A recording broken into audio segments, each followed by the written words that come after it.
It didn't really make me feel any different because, I mean, we didn't really change the system. I think the four guys that was left here, really picked up on the new additions that we made toward the system. We just made some adjustments. We didn't really change the system from last year, but the new guys had to learn the system. They didn't know it at all. And they had, when you have new guys coming in, like Art Becker came in not too long ago, Larry Jones came in, and we had to, stop practice and work with these guys, had to work them into the system, and every time a new guy comes in, you have to work them into the system, and it just takes time.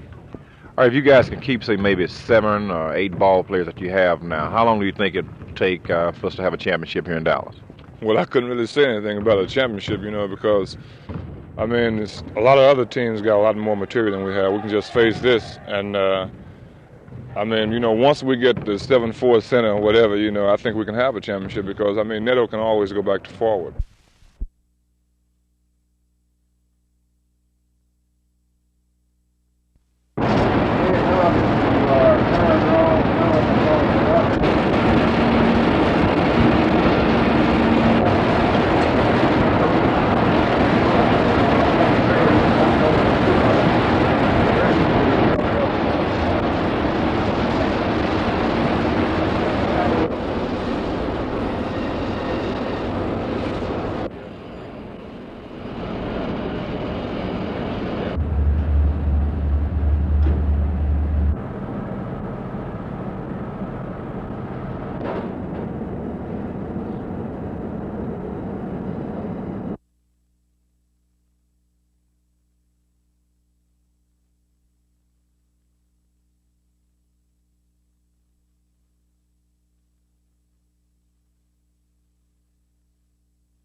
The Duty Operation Motorcycle is a special emphasis program by the Department of Public Safety, wherein we institute special programs to try to keep the public aware of exactly how many people are being killed on our highways.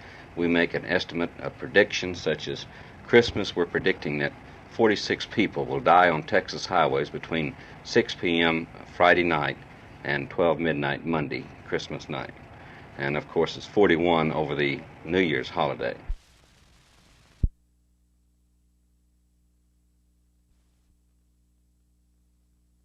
These are the drop boxes outside the Terminal Annex on Houston Street, across from the courthouse in downtown Dallas. You may recall last Tuesday we did a report from this point following up on critics who say that mail delivery in Dallas is quite slow. We made our own test, you may recall, in that I mailed a couple of letters to myself at this point adjacent to the annex. The Post Office Department says they pick up here every 20 minutes, and the mail is taken immediately to the annex for processing to points of destination. The letters were mailed here at 3:30 p.m. Tuesday, the 19th of December.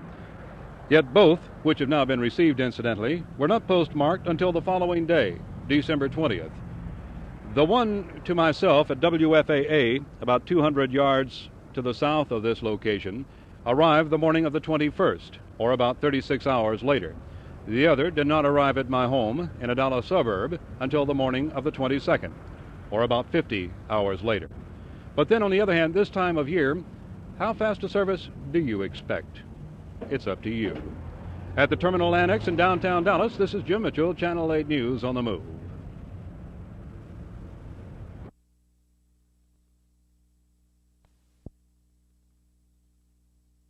Cornell, when you've played a team once now, and of course through a series of really weird fumbles of the football, they beat you 31-10. Do you differ the game plan going in the second time, or is it essentially the same? I think it's the same. One game doesn't mean that much. If one team beat you this time, they still got to come out and beat you again, and it's going to be probably the same game plan, same team we're playing, and they'll probably do the same thing they did against us down here on Thanksgiving Day. The only difference, of course, is that this time you see Brody, but what difference does he offer you? Well, I've been here for 11 years. I've seen Brody quite a few times. So, Brody's a good quarterback. He's smart and he's a good passer, but they still got to beat our defensive team, and Brody still got to read our defenses, and they have to run against us. Do you think it'll be a game of turnovers? It's always a game of turnovers. I think the team that gets the most turnovers will eventually win it. Anytime you can get 4 or 5 turnovers or put your offensive team in good field position, keep them on the 45 or 50 or on their own 40, well, you're in pretty good field position. You sound fairly confident. Well, I'm always confident. I'm not afraid or anything like that or worried about it. What we got to do is just go up there and do the best job we can possibly do. Have you noticed any difference this week from the preparation, say, for the Giants? The Giants?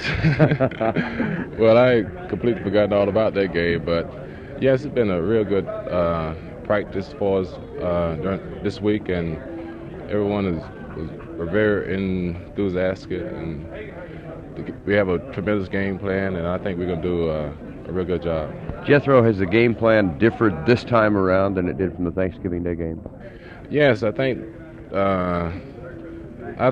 I don't think it's that great a difference, but it's the amount of concentration that we had all week, and the amount of attitude and the amount of approach that we had all week that's going to help us in this game. Is, I don't think there's any drastic change in the game plan, really. You confident? Very. Cliff, do you anticipate that this will come down to a matter of turnovers? I hope not, but it'd probably be a big factor in the game. Both of us are going to be up for the game, and last time the turnovers went to their advantage, and this time I probably I think it'll probably be a turnover factor. It'll be a real important part of the game. I saw a statement you made earlier this week that was kind of unusual. You said you thought that Spurrier was perhaps a more accurate passer than Brody. Well, I meant that as far as actually, not as Brody can hit you in your weakest point, but I think that as far as short passes, Spurrier's a better passer. Brody can hit them longer better, but I think that's right. You don't particularly mind then that Brody is a starting quarterback? Not at all. I like to see either one of them in there. We're ready to shut them out. We're all up for the game, and it doesn't matter to me because I know we're gonna put it on out there.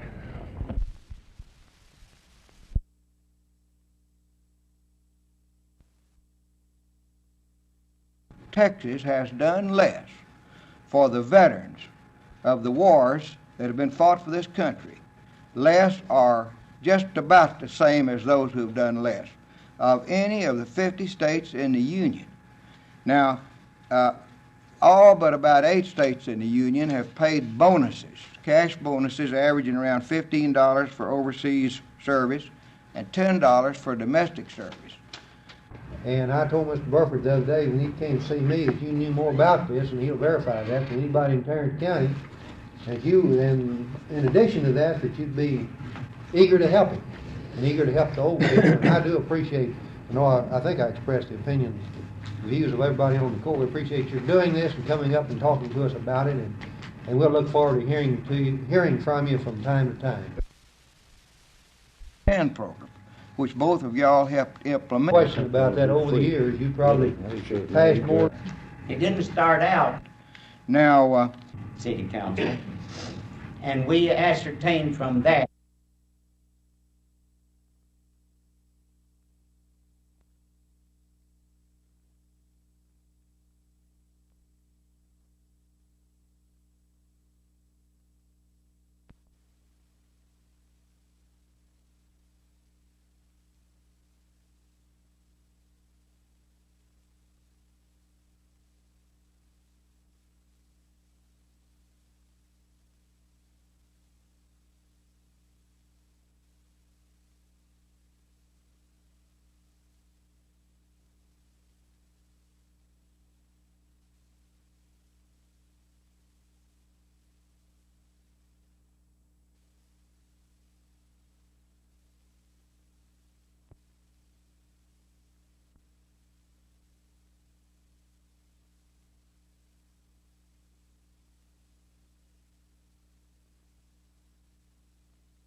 we feel like our team is well balanced in our backs, and we're able to throw the football at times when we need to. And we have a lot of youngsters that have been able to perform well for us. So we don't think we have any individual stars. We contribute to the success of our team to the fact that we have a lot of good youngsters, good senior leadership, and a lot of people playing and coming through for us in crucial situations. You've also shown the wishbone on occasion. That means you must have some confidence in that formation.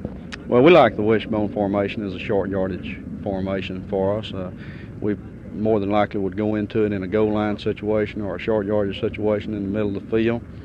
And we like to run the power off tackle and a sweep off of it, plus the options that we get off of the wishbone as well. Are you pleased with your defensive play? Yes, we've been very pleased with it. I think the defense has been one of the strong points of the team all year. Coach, in 1963, Rockwall won the state 2A championship. I'm sure a lot of those fans and former players are still around, and that, too, must have an effect on the play of the team this year. Well, I think our most loyal fans have been the members of the 1963 state championship team. We've received telegrams from them from all over the country now. They're scattered a little bit, but yet we know that the Yellow Jacket team of 1972 is still very much in their thoughts, and they support us a great deal. And we're very thankful for that, and the whole town's been behind our team this year, something that we're really proud of.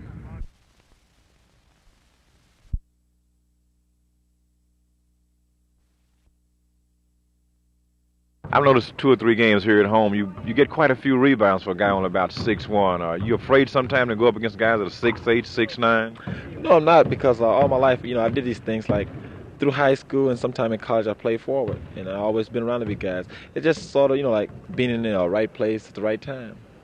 Well, now, just say if you don't get any rebounds, do the coaches sometimes get on guards for not bringing in 1 or 2 rebounds a game? Yeah, they constantly, getting on you about our guards got to go to the board, they got to block theirs off, they got to get us 1 or 2, we got to have them, all the time. So we have to get them. All right, would you rather play against a guy who, say, maybe is your exact height, maybe say 6 feet or 6'1", or would you prefer playing against a guy who's maybe 6'4" or 6'5"? Does it make any difference? I'd rather play against a guy taller, because most of the guys, taller than I am, are slower. Right. And I can, sort of beat him with my speed and my quickness. So I'd rather play against a guy taller than I am. Now, what happens when you're on defense and, say, the 6'4" guy is on offense? Does that create any problem? Yes, it would if I let him take me low inside. But what I do, I bother him from the time he take it in until, he get down. So by the time he get there, he don't have that much time to do these things that he would if I, just let him come on down.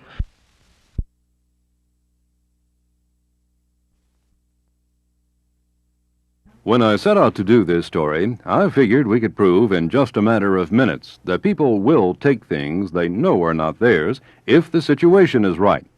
Thus, we went shopping at Town East Mall with a shopping bag full of packages. But it soon became apparent that people were more honest than we thought. Whether employees or shoppers, those who picked the bag up, the lost bag, they took it straight to the store marked on the bag or to a nearby information booth. Our camera was located on the upper level of the mall, our shopping bag on the lower level. It was amazing the number of people who walked by the parcel without so much as a sideways glance, as though it was the most natural thing in the world, sitting right there by the rail. We found youngsters most interested until we learned that they had located the camera, recognized Jim Mitchell, and knew something was going on. It also took us a while to realize that some of these youngsters were encouraging passers-by to, quote, pick up the bag and get on TV, unquote. Once we had that problem solved, we got down to the serious business at hand. Will they, or won't they? Again, to the information booth it went.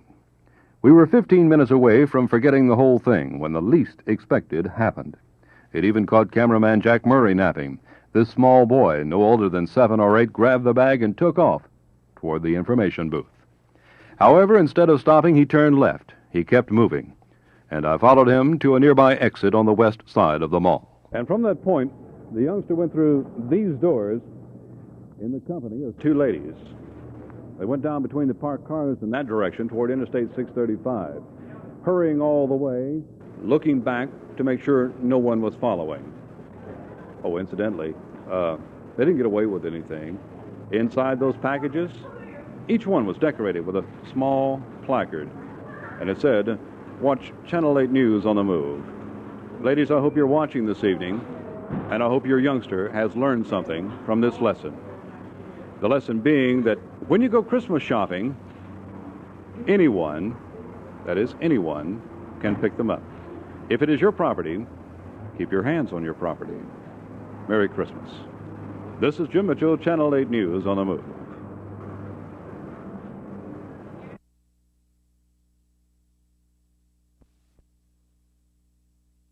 The city of Fort Worth operates a great number of machines on diesel fuel. It takes about 20,000 gallons per month to keep everything rolling smoothly. So it came as something of a shock when city purchasing agent Jeff Blackwell sent out bids requesting 200,000 gallons of diesel fuel for next year, and nobody answered the bid. There's no immediate danger that anything will be seriously affected, but the fuel will cost a great deal more.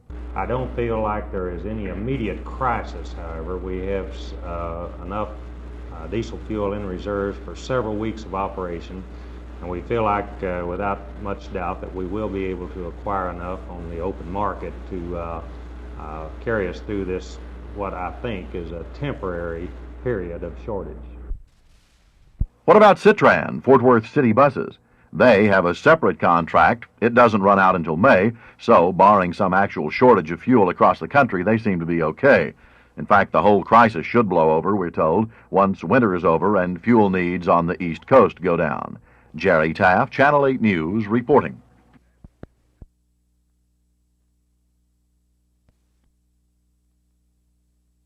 This windswept railroad right-of-way is a potential location for a rapid mass transit facility, which would be part of a total mass transit system throughout the Dallas, Fort Worth, and Mid-Cities area.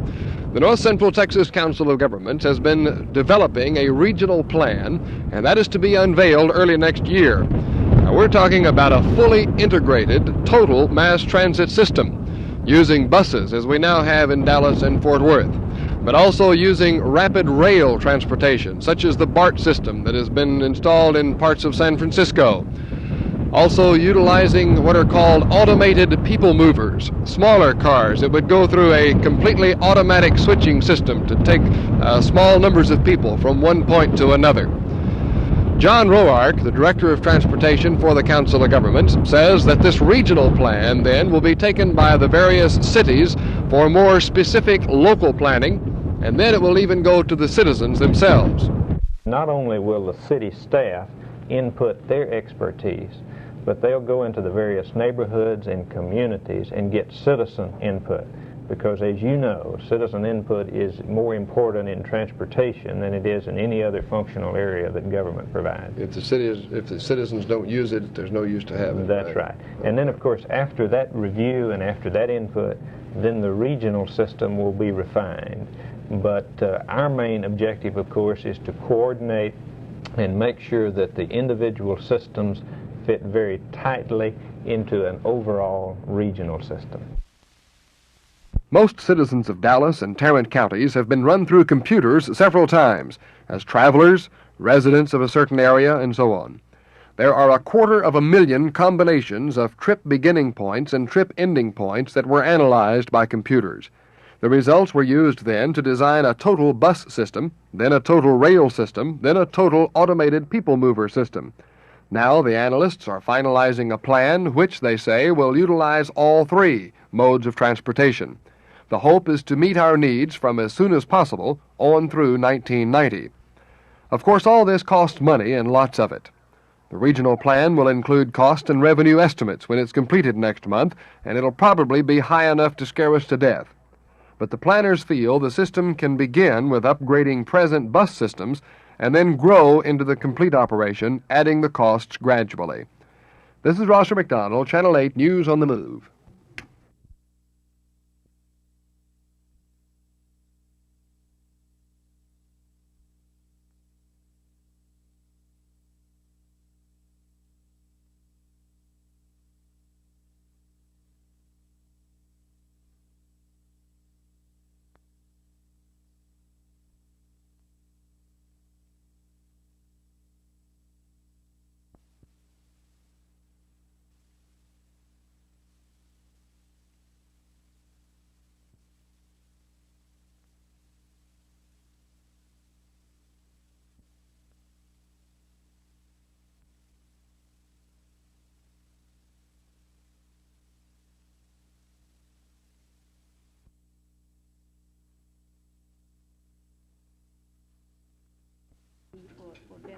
program within the district.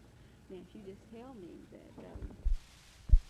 and we felt very strongly that the program that had been started, not very much of, and then hopefully the community doesn't realize the degree of the problem. And so we were pleased when we saw what Dr. Absolutely. had.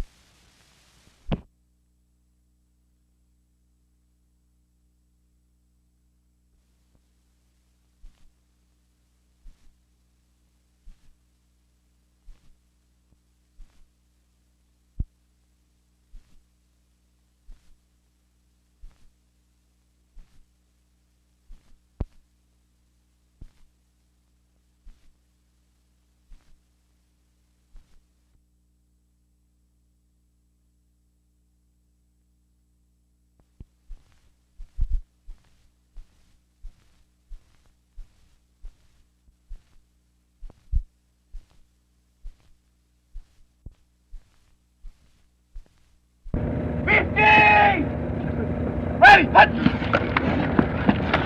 Go! Right. Very good. Hurry back. Good job.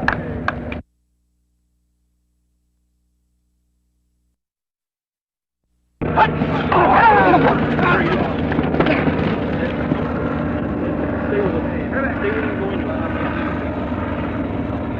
Ready, hut! Okay, hold back, hold back. Hold back. Come on! Tommy! Ready! Hut! Hut!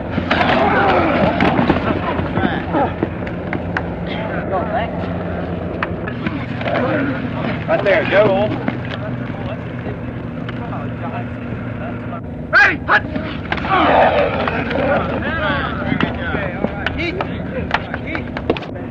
Ready! Hut! All right, there you go. Good job, Fred. Way to get there.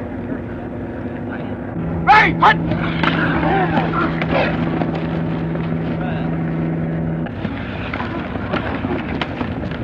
Go!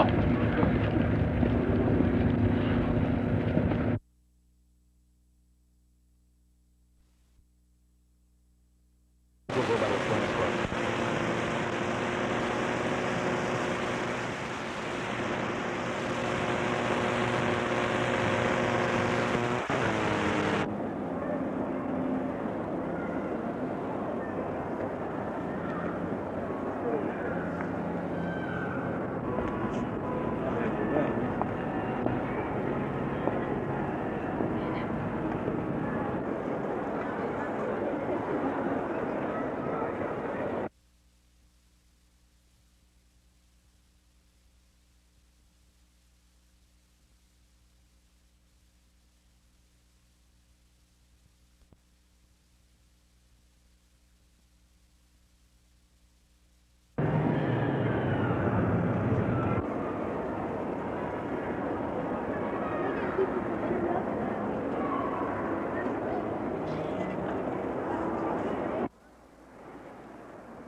Yeah.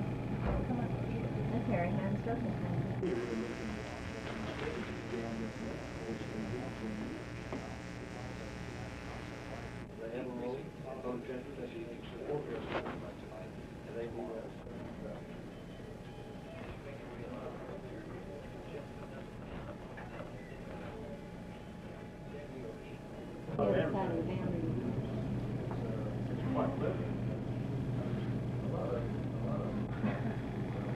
Go to the right, to the railroad.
About 10 minutes.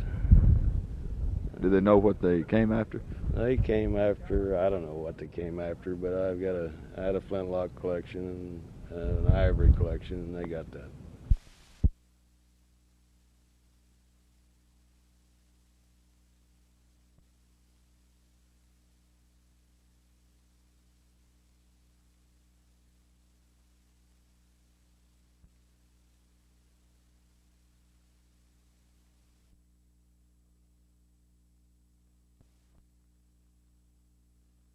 With youngsters who are reading on a low level, there has to be 1-to-1 or 1-to-3 help, and the teachers, and when youngsters are reading on the 6th or 7th grade level and trying to handle 11th and 12th grade material, that teacher needs aides in her room to help those youngsters and give them some individual attention.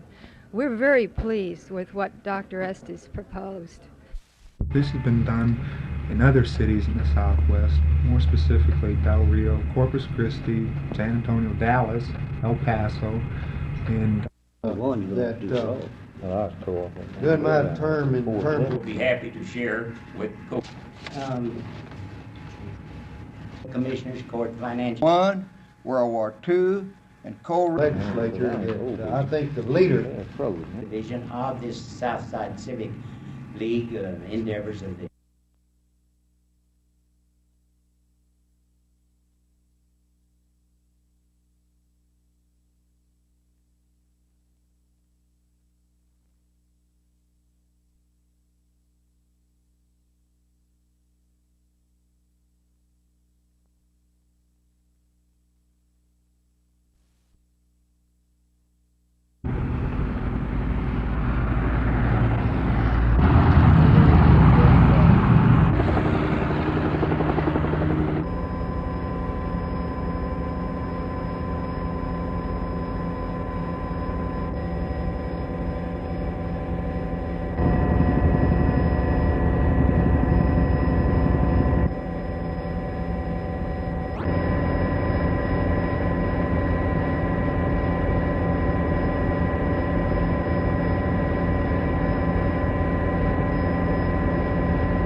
brother and his mother, to where I have two brothers and a sister. He couldn't wait until Santa Claus come, and his daddy couldn't wait. He'd be in, say hi to him and hug him. I think I'd never seen him so embarrassed because his face was so red and everything.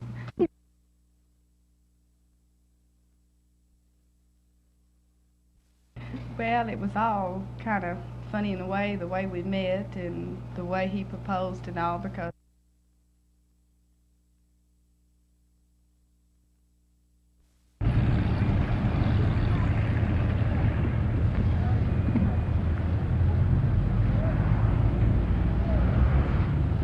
A what? Kitty. How are you today?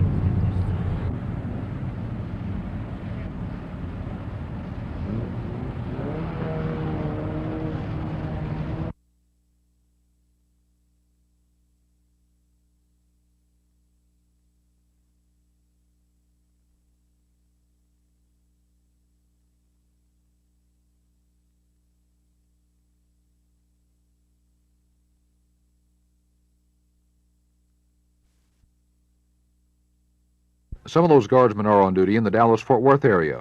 Their job is to help the highway patrol and to assist stranded motorists. From their helicopters, the guardsmen are able to locate trouble spots from the air and can relay that information to units on the ground. Then a motorized patrol can be dispatched to the scene to provide whatever assistance is needed. It all adds up to a lot of overtime for the guardsmen. They're on duty 24 hours a day during a holiday like Christmas, time that could be spent at home. But the crush of traffic at this time of the year makes it one of the most dangerous for the driver. And in giving up a part of their holiday, these men are hoping to make it a little bit safer for the rest of us. Jack Hill, Channel 8 News on the Move.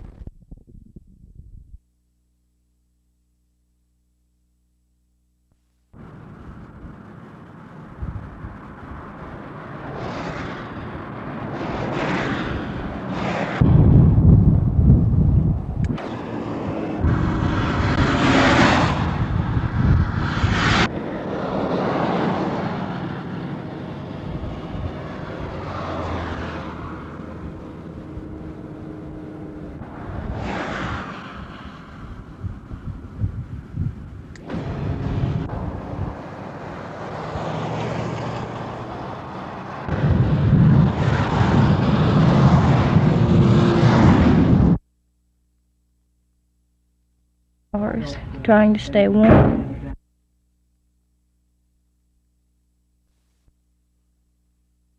When him and his brother both, were small and everything, they lived in a home to where their father constantly, was harming their mother as far as hitting her or bawling her out or cussing her, things like this. It's just little stories that he told me about when they were small, being underneath a table and hiding, while his daddy was mad and things like this.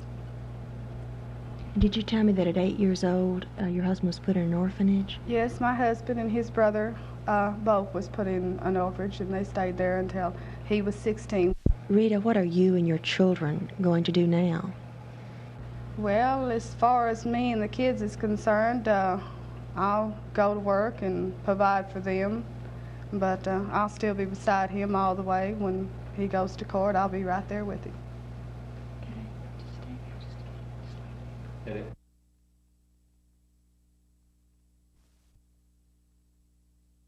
Isn't this kind of an odd place for Santa Claus to be? Yes, it is.